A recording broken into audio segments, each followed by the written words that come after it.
para sa inyo ngayon. Tungkol ito sa magkakaibigang masayang-masaya na naglalaro sa ilalim ng isang malaki at magandang puno.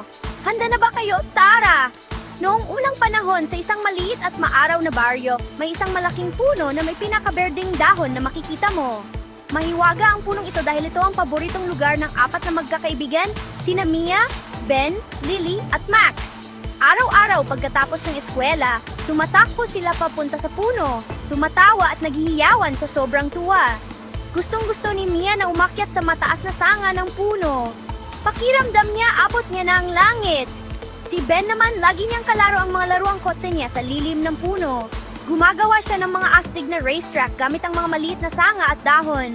Si Lily ang artist ng grupo.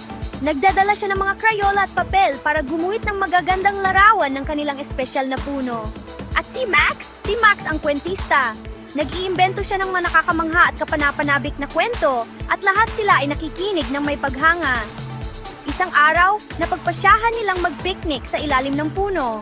Nagdala sila ng mga sandwich, prutas at isang malaking pitzel ng lemonade. Nagtawanan at nagkwentuhan sila habang kumakain. Bigla nilang napansin ang isang maliit na ardilya na nakatingin sa kanila mula sa isang sanga. "Hello, Mr. Ardilya!" Sabay-sabay nilang bati. Parang naintindihan sila ng ardilya at bumaba ito para sumali sa kanilang picnic. Binigyan nila ito ng mga money at naging bagong kaibigan nila si Mr. Ardilya.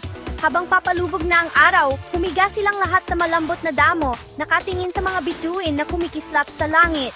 "Ang punong ito ang ating espesyal na lugar," sabi ni Mia. "Dito natin ginagawa ang pinakamasasayang alaala," dagdag ni Ben. Sumang-ayon silang lahat at nangakong babalik araw-araw. At kaya, patuloy na naglaro ang magkakaibigan sa ilalim ng kanilang malaki at magandang puno. Gumagawa ng masasayang alaala na panghabang buhay. Wakas! Salamat sa pakikinig sa kwentong ito. Mga bata, huwag kalimutang mag-like at mag-subscribe para sa mas maraming nakakatuwang kwento. Kita-kits sa susunod!